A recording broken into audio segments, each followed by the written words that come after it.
കത്തിയെരിഞ്ഞ മണിപ്പൂരിൽ ഒരു വർഷത്തെ രാഷ്ട്രപതി ഭരണത്തിന് ശേഷം പുതിയ സർക്കാർ അധികാരമേറ്റിരിക്കുന്നു. വംശീയ കലാപങ്ങളുടെ ചോര വീണ മണ്ണിൽ യുംനം ഖേംചന്ദ് സിംഗ് മുഖ്യമന്ത്രിയായിട്ട് സത്യപ്രതിജ്ഞ ചെയ്യുമ്പോൾ ഉയരുന്ന പ്രധാന ചോദ്യം ഒന്ന് മാത്രം: സമാധാനം പുനഃസ്ഥാപിക്കാൻ കേന്ദ്ര സർക്കാർ എന്തിനാണ് ഇത്രയും കാലം കാത്തിരുന്നത്? ഒരു സംസ്ഥാനം മുഴുവൻ കത്തിയമരുമ്പോൾ, അവിടുത്തെ ജനത പരസ്പരം പോരടിച്ച തെരുവിൽ മരിച്ചു വീഴുമ്പോൾ, 70,000-ഓളം മനുഷ്യർ സ്വന്തം മണ്ണിൽ അഭയാർത്ഥികളാക്കപ്പെടുമ്പോൾ ഇന്ത്യയുടെ പ്രധാനമന്ത്രി എവിടെയായിരുന്നു? ഈ ചോദ്യം ഇന്ത്യൻ ജനാധിപത്യത്തിൽ എന്നും മുഴങ്ങി കേൾക്കുക തന്നെ ചെയ്യും. രാജ്യസഭയിലെ പ്രതിപക്ഷ നേതാവ് മല്ലികാർജുൻ ഖാർഗെ ഉന്നയിച്ച പരിഹാസം കേവലം രാഷ്ട്രീയമല്ല, മറിച്ച് ഒരു ജനതയുടെ വേദനയാണ്. 15-ാം നൂറ്റാണ്ടിൽ വാസ്കോഡ ഗാമയ്ക്ക് പോർച്ചുഗലിൽ നിന്നും ഇന്ത്യയിലെത്താൻ 11 മാസം മതിയെങ്കിൽ 21-ാം നൂറ്റാണ്ടിലെ ആധുനിക ഇന്ത്യയിൽ ഡൽഹിയിൽ നിന്നും മണിപ്പൂരിലെത്താൻ നരേന്ദ്രമോദിക്ക് 2 വർഷം വേണ്ടി വന്നു എന്നത് ഭരണകൂടത്തിന്റെ നിസ്സംഗതയുടെ ആഴം വ്യക്തമാക്കുന്നു. മണിപ്പൂർ കത്തുമ്പോൾ മോദി സർക്കാർ സ്വീകരിച്ചത് മണിപ്പൂർ എന്നൊരു സംസ്ഥാനം ഇന്ത്യയുടെ ഭൂപടത്തിൽ ഇല്ല എന്ന മട്ടിലുള്ള സമീപനമായിരുന്നു. ഇരു കൂട്ടരും തമ്മിലുള്ള സംഘർഷത്തിൽ 200-ഓളം ജീവനുകൾ പൊലിഞ്ഞു വീണു.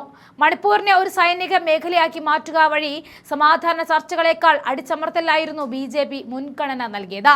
ബിരേൻ സിംഗിന്റെ ഭരണപരാജയത്തെ മൂടിവെക്കാൻ കേന്ദ്രം ശ്രമിച്ചതും ഒടുവിൽ ഗത്യന്തരമില്ലാതെ രാഷ്ട്രപതി ഭരണം ഏർപ്പെടുത്തിയതും BJPയുടെ ഭരണത്തിന്റെ പുണ്യത്തിന്റെ പരാജയമായിട്ട് വിളിച്ചു പറയാം. സ്ത്രീ സുരക്ഷയെക്കുറിച്ച് വാതോരാതെ സംസാരിക്കുന്ന BJP മണിപ്പൂരിലെ സ്ത്രീകൾ നഗ്നരായി തെരുവിൽ അപമാനിക്കപ്പെട്ടപ്പോൾ മൗനം പാലിച്ചു. വനിതാ സംവരണം വെറും വോട്ട് ബാങ്ക് രാഷ്ട്രീയമായി മാത്രം കാണുന്ന ഇവർക്ക് ഭരണഘടനയുടെയും ജനാധിപത്യ മൂല്യങ്ങളെയും ബുൾഡോസർ ഉപയോഗിച്ച് തകർക്കാനാണ് താല്പര്യമെന്ന് ഖാർഗെ ശരിയായിട്ട് ചൂണ്ടിക്കാണിച്ചു.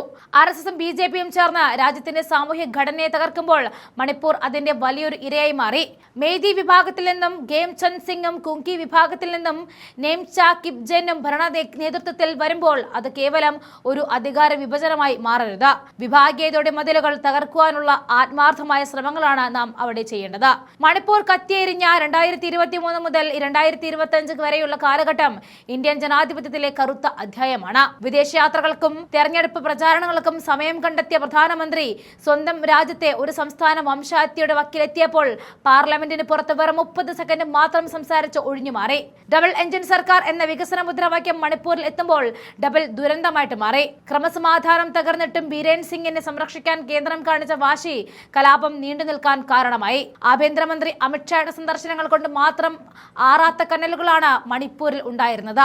ഒടുവിൽ 2025 രാഷ്ട്രപതി ഭരണം ഏർപ്പെടുത്തിയത് തന്നെ BJPയുടെ ഭരണപരാജയത്തിന്റെ ഏറ്റവും വലിയ തെളിവായി കൂടി മാറി.